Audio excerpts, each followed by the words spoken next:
Cəbhəsi Kifr İl Başkanlığı olarak, bütün təşkilatı olarak Kifr'de bulunan, diğerler seçmeni olan insanlarımızla buluştuk. Tabii ki çok teşekkür ederiz.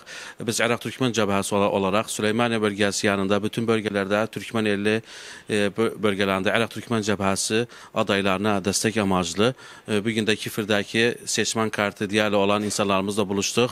Bizim Doktor Usama Nazım'da da diğerle tahalif siyadede inşallah rakam kaime 221 teselsül 15 için diğerlere gidip oylarını Doktor Usama'ya vermek için bugün toplandık.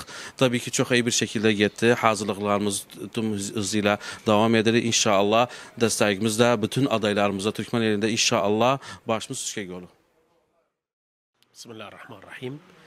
Bugün Irak Türkmen Cəbhəsi Kifri kolunda bulunduk. Buluştuğun, görüştüğün bizim milletimizden, o kimselerden, o insanlar böyle intikabları, seçimleri diyal ederdi. Yani Celale'de mesela, Qarağanda, Qızlarbatda, bir de Karatepe'de, Cabbara'da, Aştöken'de, Baquba'da, yani bütün diyalenin bölgelerinde seçimleri orada olanlar böyle evleri indi otururlar Kifri'de, bir de Sumut'ta, bir de Keler'de onlardan görüştüğün, onlar için araç ayarladığın, onlar için bütün vesile ayarladığın, hatta seçim günü ayın 11'de onları biz ulaştırağın, orada oylarını versin. Onun için biz de oylarını da orada bizim Diyale'de Irak Türkmen Cəbhəsi Diyale kolu Sayın Doktor Usama'mızdı. Bunlardan görüştük, buluştuğun güzel şekilde hazır oldular. Bizim Doktor Usama'nın kartlarını dağıttık özlerine. Numaralarında, rakamlarında aldığın telefon numaralarında onlardan biz bir iletişim yaparıq. Hatta seçim günü bunları, o sesler bizden kaybolunmasın, sesler bizden gitmesin. Çünkü bize bir sesimiz, Türkmen sesi yarar.